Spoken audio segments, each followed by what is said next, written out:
Right. So welcome back to the session. Today topic is angle of repose. This is friction part 3. If you want part 1 and part 2, the links provided in the description. So kindly click the links and watch the videos and don't forget to subscribe. Okay. So coming to the topic, angle of repose.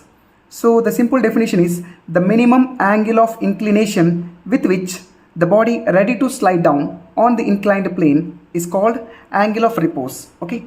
So let us see. Let us assume this is the object which is placed on the horizontal surface like this. If I am not applying any external force, then the object is at rest state, right?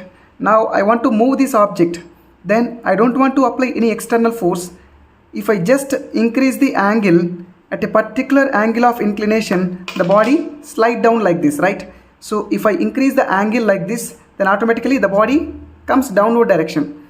So the same process here. So this is the object of mass m which is placed on the inclined plane. Actually it is placed on the horizontal surface. If the angle of inclination increases, then what will happen? The body ready to slide down at a particular angle. That is called angle of repose. Okay, whatever it may be that the total weight of the object was acting vertically downward direction, but the normal reaction, which is always perpendicular to the plane surface. So this is the plane surface and the normal reaction is always perpendicular to the plane surface. Okay. So whenever an object is moving downward direction means this weight mg makes an angle theta with respect to normal reaction. So that's why this component will be mg cos alpha and perpendicular component, this will be mg sin alpha. Okay.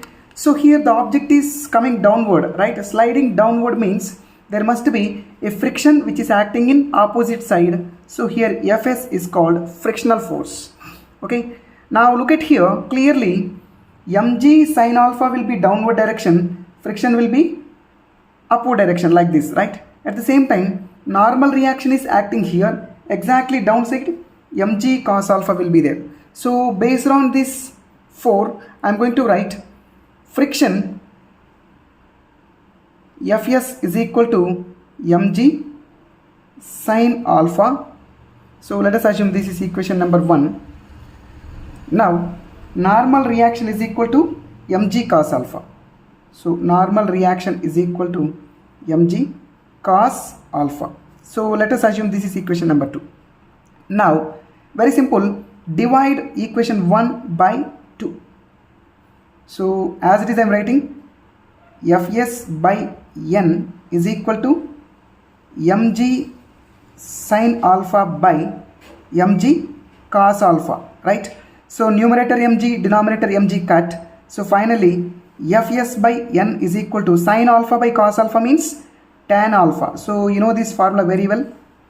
So let us assume this is equation number 1. But in the case of types of friction, limiting friction or kinetic friction, whatever it may be that, so in that we discussed Fs by n is equal to mu. Mu is called coefficient of friction, right?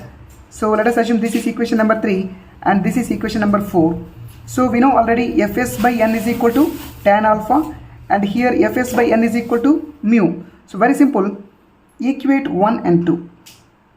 Equate 3 and 4. Then what will happen? Tan alpha is equal to mu or alpha is equal to tan inverse of mu. So this is the expression for angle of repose. Okay. So I hope you understand. Thank you. Thank you so much.